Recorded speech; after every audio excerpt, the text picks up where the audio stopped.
Hey there, amazing listeners. Welcome back to another eye-opening story that will leave you thinking about the true meaning of leadership and integrity. You all have great taste in stories that inspire and challenge the way we see the world. Today, we dive into the journey of a self-made CEO who went undercover in his own company, only to uncover a shocking truth. What happens when a leader witnesses firsthand how his employees treat customers, and how does he turn a failing business culture around? Stay tuned, because this is a story about justice, redemption, and the power of doing what's right. Michael Reynolds sat in his sleek, glass-walled office, staring at the latest batch of customer complaints spread across his desk. Each email, review, and message painted a disturbing picture: customers being misled, pressured into high-interest financing, and treated like walking commission checks rather than real people. This wasn't the company he had built. ClearTech Electronics had started as a single store, built on trust, honesty, and fair prices. Over 2 decades, it had expanded into a nationwide chain with dozens of locations, making Michael one of the most respected entrepreneurs in the electronics industry. But lately, that reputation was crumbling. Despite his best efforts to enforce ethical business practices, reports of aggressive upselling, deceptive financing, and outright customer humiliation were becoming more frequent.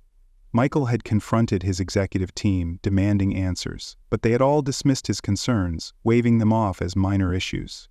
Customer expectations have changed, they told him. People complain more now, but the numbers are fine. But Michael wasn't convinced. He had built this company with his own hands, and he refused to let it become another soulless corporate machine that prioritized profits over people. Determined to uncover the truth for himself, Michael made a bold decision. He would go undercover as a customer. If he wanted real answers, he needed to experience firsthand how his stores were actually treating people when they didn't know the CEO was watching.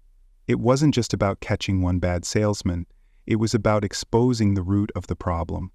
Was it just a few rogue employees, or had the company's entire culture shifted into something he no longer recognized? With the help of a professional disguise artist, Michael transformed into James Carter, a middle-aged man with graying hair, thick glasses, and a faded hoodie over a wrinkled polo shirt. He traded his expensive watch for a cheap plastic one, scuffed his sneakers, and slumped his posture. He was no longer a wealthy CEO. He was just another customer walking into one of his own stores, hoping for fair treatment. As he pulled into the parking lot of one of ClearTech's busiest locations, he sat in his car for a moment, watching. Employees stood near the entrance, scanning customers as they walked in, looking for easy targets, those who seemed uncertain, hesitant, or vulnerable. The same behaviors he had read about in the complaints were unfolding right before his eyes. His stomach twisted. This wasn't just a business problem. This was a betrayal of everything he had built. Taking a deep breath, he stepped out of the car. He wasn't the CEO today. He was just another customer, and he was about to find out the ugly truth about his own company. Michael adjusted his glasses and slung an old backpack over his shoulder before walking toward the entrance of ClearTech Electronics. The automatic doors slid open, and he was immediately met with the sterile scent of new electronics and the low hum of indistinct chatter. He moved cautiously, keeping his eyes down, trying to blend in as just another middle-aged man looking for a deal. Yet the moment he stepped inside, he felt the shift in energy. Sales associates, dressed in their company-issued polos, stood near the entrance, their eyes scanning the incoming customers like predators assessing prey. It didn't take long for Michael to spot the hierarchy at play. The younger, well-dressed customers were immediately approached with wide smiles and eager handshakes. Those who looked like they had money to spend were welcomed warmly, ushered toward the latest high-end laptops and gaming setups. But others, customers who hesitated or looked unsure, were either ignored or sized up as easy marks for financing traps. Michael himself received barely a glance from the sales team, but his attention was quickly drawn to someone else. A man in his early 50s standing near the budget laptop section. The man looked nervous and hesitant, dressed in an old work jacket and faded jeans. He kept fidgeting with the hem of his shirt, shifting his weight from foot to foot as if uncomfortable in the environment. His name tag from a local repair shop was still clipped to his pocket, suggesting he had come straight from work. He was here for something important, but he looked like he was dreading the process. Michael moved toward him, pretending to browse as he listened in. A young salesman, Trevor, quickly approached the man, his confident stride and smug expression setting the tone before he even spoke. "Looking for something cheap, huh?" Trevor said, his voice dripping with condescension. The man, who Michael later learned was named Thomas, nodded, clearly reluctant to engage. "Yeah, I need a reliable laptop, but I can't afford anything fancy." Trevor laughed under his breath, shaking his head. "Yeah, well, if you're looking for cheap, you might as well check the clearance shelf. Even then, I doubt it's in your price range." He made a show of pointing toward an outdated, heavily discounted model shoved into the corner, like it was an insult to even suggest Thomas deserved better. Michael's fists clenched at his sides as he watched the humiliation unfold. Thomas shifted uncomfortably, swallowing hard before cautiously asking about financing options. That's when Trevor pounced. He launched into a rehearsed pitch about a high-interest financing plan, conveniently leaving out the hidden fees and ballooning rates. When Thomas hesitated, Trevor sighed dramatically. "Look, man, this isn't a charity. If you can't afford it, maybe try saving up instead of wasting my time." A few nearby employees snickered at the exchange, and Michael felt his stomach twist in anger. This wasn't just bad service, it was blatant cruelty. Trevor didn't just refuse to help Thomas, he went out of his way to make him feel small. And the worst part? No one stepped in to stop it. Michael had seen enough to know that this was a serious problem. But before he made his move, he needed to see just how deep the rot went. Michael watched as Thomas's shoulders sagged, the weight of embarrassment pressing down on him. The man took a small step back, gripping the strap of his worn-out bag like it was the only thing keeping him together. Trevor smirked, clearly enjoying himself. His arms crossed over his chest as if daring Thomas to argue. But Thomas didn't argue. He just swallowed hard and muttered, "Thanks anyway," before turning toward the exit. Michael wanted to step in, to say something, to do something, but he held himself back. Not yet. He needed to see more, to understand if this was just one arrogant salesman or a symptom of a much bigger problem. Instead, he followed Thomas with his eyes, watching as the man disappeared through the automatic doors, his hands still clenched into fists. Michael forced himself to turn away and continue playing his role. He wandered toward the smartphone display, feigning interest in a mid-range model. Within seconds, another salesman approached, this one older, dressed in a neatly pressed button-up, his name tag reading, Greg. Unlike Trevor, Greg carried himself with a polished, confident air, the kind of man who had been in sales for years and knew how to work a customer. "Hey there, sir," Greg greeted him smoothly, his practiced smile sliding into place. "Looking for a new phone today?" Michael nodded, keeping his voice neutral. "Yeah, thinking about upgrading. Nothing too fancy, though." Greg chuckled. Of course. We've got some great options, and don't worry about the price. We'll make the numbers work." Michael's eyes narrowed slightly at the phrasing, a classic sales tactic. Get the customer committed before revealing the full cost. Greg guided him toward an upper mid-tier phone, noticeably more expensive than what Michael had expressed interest in. "This model has fantastic battery life, a great camera, and best of all, we can get you on a financing plan with super low monthly payments." Michael played along, pretending to consider, what kind of financing are we talking about? Right on cue, a third employee, Kyle, the finance officer, joined them. He slid into the conversation with ease, tapping at a sleek tablet in his hands. "Oh, you're going to love this deal," Kyle said, flashing a salesman's grin.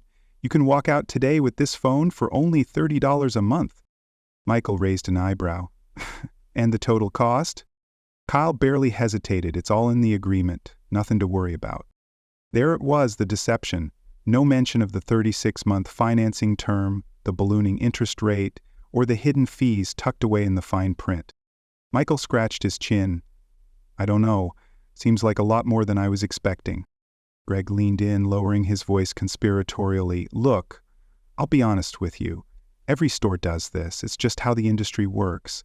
Customers don't always qualify for the advertised rates, but by the time they're committed, they usually just go with it. That's why we don't really break down all the details up front." Michael kept his expression neutral, but inside his anger simmered. This wasn't just one bad salesman. This was systemic. His employees had been trained to mislead, to trap customers in deals they didn't fully understand, until it was too late. Before he could push further, a commotion near the customer service desk caught his attention. A woman, her face flushed with frustration, was arguing with Trevor. "You told me my payments would be $120 a month," she snapped, shaking a printed receipt in his face. "Now I'm being charged $180. Trevor shrugged, completely unfazed. "It's all in the contract, ma'am. You rushed me through it. You barely explained anything." Trevor's smirk returned. "Not my problem. You signed it." Michael had seen enough. He couldn't stay in character any longer. His stomach churned at what he had just witnessed. This was theft wrapped in legal paperwork. Customers were being manipulated, dismissed, and outright deceived, and the people running his store saw nothing wrong with it. His heart pounded as he took a deep breath, stepping forward. Trevor turned toward him with a smug grin. "Sir, if you're looking for a deal, I can—" Michael cut him off with a voice that carried authority. "I don't need a deal, Trevor." The smirk dropped from Trevor's face. "I own this store." The room went dead silent. The silence in the store was deafening. Trevor's cocky smirk vanished instantly, replaced by a look of pure panic. Employees froze, their eyes darting between Michael and their arrogant coworker, trying to process what had just happened. Greg, the store manager, took a hesitant step forward, his usual polished confidence suddenly faltering. "Wait, you're saying," he stammered, his voice unsure. Michael removed his glasses and wiped his face, revealing the man behind the disguise. "I'm Michael Reynolds. I own ClearTech Electronics." A ripple of shock spread through the store. Kyle, the finance officer, looked like he wanted to disappear into the floor. A few employees standing near the checkout counter murmured nervously, clearly aware that the situation had just taken a dramatic turn. The frustrated customer, the woman who had been arguing with Trevor about her financing terms, stared at Michael in disbelief. Michael turned his gaze back to Trevor, his expression cold and unreadable. "You mocked and humiliated a man in need today. You intentionally misled this woman on her payments, and from what I just experienced, you pressure customers into financing deals without even explaining what they're signing up for." His voice was calm, but the weight behind his words was impossible to ignore. Trevor's mouth opened and closed like a fish gasping for air. He finally managed to choke out, "I was just following the store's policies." Michael nodded slowly, then turned to Greg. "Is that right, Greg? Are these your policies?" Greg's face drained of color, but he still tried to recover, straightening his posture. "Mr. Reynolds, listen, I think there's been a misunderstanding."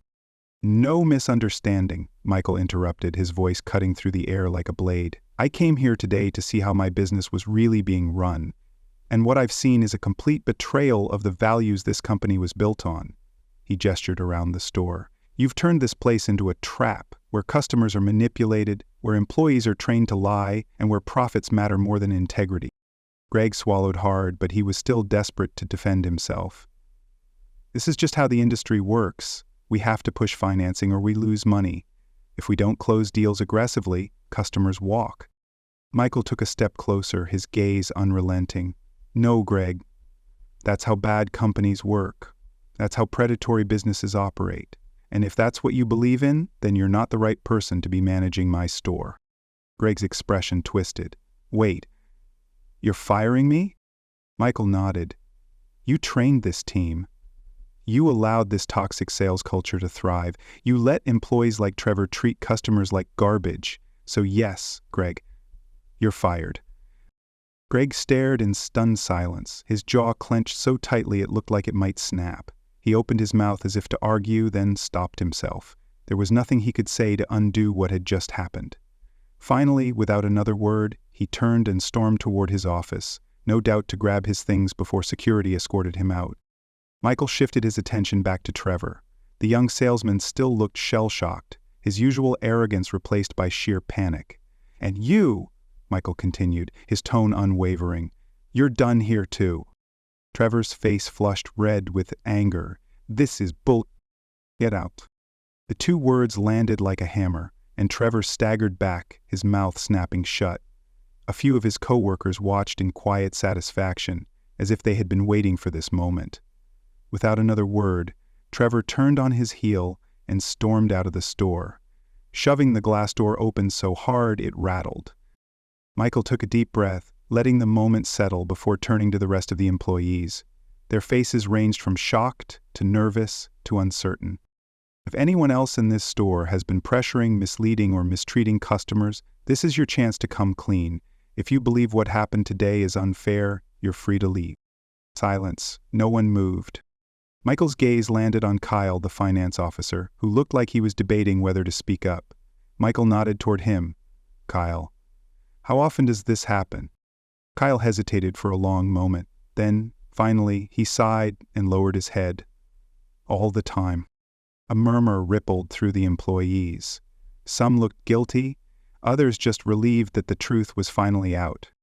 Michael nodded. Not anymore. He took a step back, letting his words settle over the team. This store is changing, effective immediately. We are done with the high-pressure sales tactics. We are done with deception. From now on, we do things the right way, or not at all. A few employees exchanged hesitant glances, unsure what to say, but then, from the back of the group, someone cleared their throat. It was Emily, one of the junior sales associates, a woman who had been quietly watching everything unfold. Mr. Reynolds, she said carefully, stepping forward, if we're really changing things, what does that actually mean for us? Michael studied her for a moment, then gave a small nod. That's a good question, Emily, and I promise you, I have an answer. Michael took a slow breath, letting the weight of the moment settle over the store. Employees stood frozen, their gazes darting between him and the now vacant space where Greg and Trevor had just stormed out. Customers lingered near displays, pretending to browse, but it was clear they were watching every second unfold. He turned his focus back to Emily, the young salesperson who had just stepped forward. She looked nervous but determined, her hands clasped in front of her. If we're really changing things, she had asked, what does that actually mean for us? Michael nodded approvingly. It means we start doing business the right way, he said, his voice carrying through the showroom. No more pressure tactics, no more misleading financing. We stop treating customers like numbers and start treating them like people. A ripple of movement passed through the employees. Some exchanged wary glances, while others looked relieved, as if they had been waiting for someone to finally say those words out loud. Michael took a step forward. Let me be clear. If you've been doing the right thing, if you've been honest with customers, you have nothing to worry about. But if you think the way this place was run before is the way it should stay, then I suggest you walk out now. Silence. No one moved. He turned toward Kyle, the finance officer, who had just admitted how often customers were misled into high-interest deals. Kyle, Michael said, his tone level but firm, you told me this happens all the time. What else have you seen? Kyle hesitated, but the fear in his eyes had been replaced with something else, relief, like he had been carrying the weight of these secrets for too long. It's not just the financing tricks, he admitted. We're trained to push customers toward the most expensive products, even if they don't need them. And if they resist, we make them feel like they're missing out, like they can't afford anything better. A few employees lowered their heads, others shifted uncomfortably. Michael folded his arms. And how do you feel about that? Kyle glanced around, then finally shook his head. I hate it, he admitted. I didn't sign up to lie to people. Michael nodded approvingly. Then let's fix it. His eyes scanned the crowd again. From this moment on, things are going to change. No more deceptive pricing, no more hiding the real financing terms, no more talking down to customers. We're going to earn back their trust, not by tricking them, but by treating them with respect. Another silence passed over the room, but this time it felt different. Employees who had looked hesitant before now seemed thoughtful, even hopeful. Michael turned back to Emily. You asked what this means for you? It means people like you, people who have been trying to do the right thing, are going to be rewarded, not punished. Emily's brows lifted slightly. What do you mean? Michael didn't hesitate. Starting today, you're the new sales manager. A murmur of shock ran through the employees. Even Emily's mouth fell open. Wait, what? You were willing to tell the truth when others wouldn't, Michael said. You cared about the customers even when it wasn't in your best interest. That's the kind of leadership this place needs. Emily hesitated for only a second before straightening her posture. Then, slowly, she nodded. "All right," she said. "I won't let you down." Michael smiled for the first time that day. "I know you won't." He turned back to the employees one last time. "If you want to be part of this change, you're welcome to stay. But from this point forward, ClearTech is going to be a company people can trust again."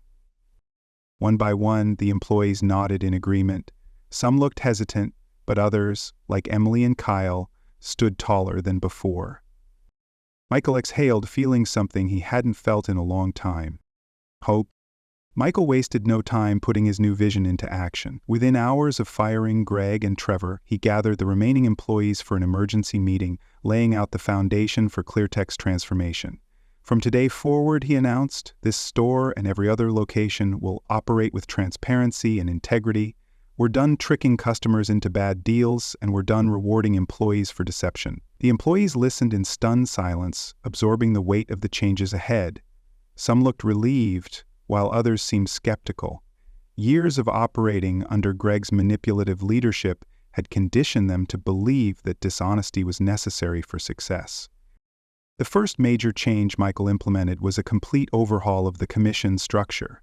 No longer would salespeople be rewarded simply for pushing the most expensive products or aggressive financing.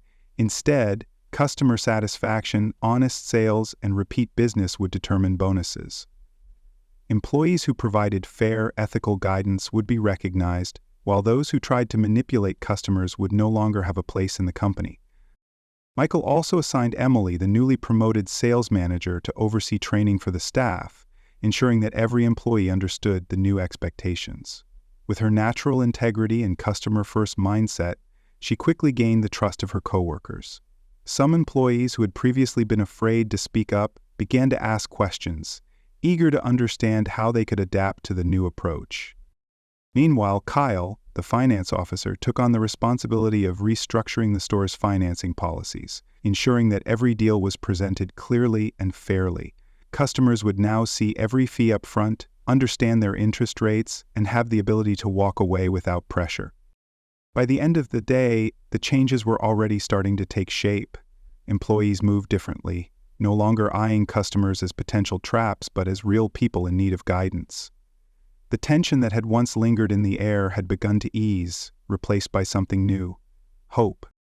Michael knew that rebuilding trust wouldn't happen overnight, but for the first time in a long time, he felt like his company belonged to him again. The real test, however, would come when the first customers walked through the doors under this new system. That moment was approaching fast, and Michael was ready. As Michael sat in his office, reviewing the changes his team had put into place, he knew there was one last thing he needed to do. Pulling out his phone, he dialed the number he had saved earlier. The call rang twice before a hesitant voice answered. "Hello? Thomas, this is Michael Reynolds," he said, pausing before adding, "the owner of ClearTech Electronics." There was a long silence on the other end. Then, finally, Thomas let out a slow breath. "I don't know what you want me to say." Michael leaned forward. "I saw what happened to you yesterday. I saw how you were treated, and I want to make things right." Thomas scoffed lightly. "What, you mean actually sell me a laptop instead of laughing me out of the store?" Michael smiled. "Yes, at a fair price. No tricks, no pressure, just a real honest sale. The way it should have been from the start." Another silence. Then Thomas sighed. "I don't know, man. I don't exactly trust your store." Michael nodded, expecting the hesitation. "Give us one chance to prove we've changed. Come back today, and if you don't like how we do business now, you can walk away. No hard feelings." After a long pause, Thomas finally said, "All right, I'll be there." When Thomas walked through the doors later that afternoon, he wasn't met with smirks or dismissive glances. Instead, Emily stepped forward to greet him personally, ready to help him find the best laptop within his budget. For the first time, Thomas felt like he belonged, and for the first time, ClearTech had a chance to be the company Michael had always envisioned. The moment Thomas left the store with his new laptop and a genuine smile, Michael knew this was just the beginning. Word spread quickly. Customers noticed the shift. Those who had once been pressured into bad deals now found honest guidance. Employees, once skeptical, began embracing the new culture, realizing that helping customers rather than manipulating them led to stronger relationships and repeat business. Kyle, the finance officer, took ownership of the new transparent financing system, ensuring every customer understood their terms before signing anything. Emily, in her new role as sales manager, led by example, encouraging her team to focus on customer needs rather than commissions. Employees who had once felt powerless under Greg's leadership now felt pride in their work. Then came the real test: loyal customers returning. A week later, Michael received a text from an unknown number. Thomas told some guys at work about what happened. One of them needs a laptop. He's coming by tomorrow. Hope this wasn't just a one-time thing. Michael smiled as he typed back. It's not. See you soon. Sitting back in his office, he looked out at the showroom floor. Employees worked with customers, guiding them rather than pressuring them. The tension from before was gone, replaced by something real: trust. ClearTech was no longer just another electronics store. It was finally becoming the company Michael had always dreamed of. And this time, it was built to last. The story of Michael Reynolds and ClearTech Electronics teaches a powerful lesson about leadership, integrity, and business ethics. It highlights that profits should never come at the expense of honesty and customer trust. By going undercover, Michael saw firsthand how a toxic sales culture had overtaken his company. Instead of ignoring the problem, he took action, removed bad influences, and rebuilt his business on transparency and respect. The lesson is clear. Real success comes from doing the right thing, treating people with dignity, and ensuring that leadership fosters a culture of fairness rather than greed.